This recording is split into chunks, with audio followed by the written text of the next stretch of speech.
ازيكم عاملين ايه؟ النهارده عندي اليوم مضغوط وكل حاجه جايه ورا بعض ومع بعض.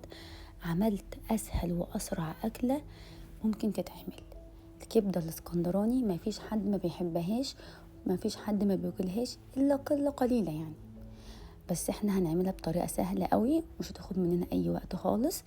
اول حاجه هنجيب بوله، هنحط فيه معلقة توم كبيرة، شوية خل، شوية كزبرة، شوية توم، شوية زيت، شوية ملح، شوية فلفل اسود، وحط قرن فلفل حامي متقطع، ونص قرن فلفل رومي متقطع، وهحط الكبدة وهخلط كل ده مع بعضه.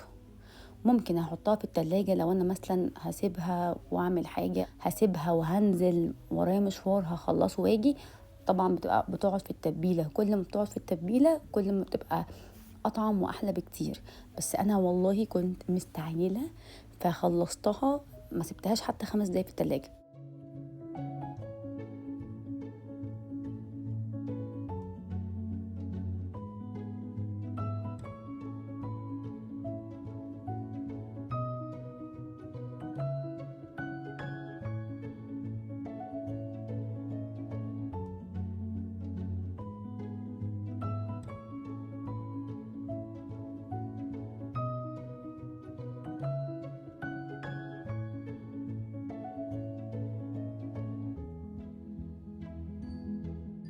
احلى ريحة بتطلع اللحظة دي، زيت كتير على النار، السخن قوي، لازم يبقى سخن جدا. وهنزل بالكبدة بتاعتي وهفضل اقلب فيها 10 دقايق تقريبا، مش بتاخد وقت اصلا على النار. انا مش بسيبها وامشي، بقعد اقلب فيها هي بتستوي اكتر. من 10 دقايق بتلاقيها بقى بدأت بتشد، بقى طعمها مش حلو وبتنشف. نقعد نقلب فيها، شايفين ما خدتش وقت خالص. نبدأ بقى نقسمها حسب ما احنا بناكل.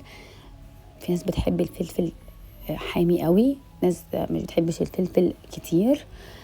عصرة ليمون بقى. وكده خلصنا اسرع اكلة. انا حقيقي كلت وجريت عشان مستعجلة جدا. بس كده الف هنا وشفا، وباي باي.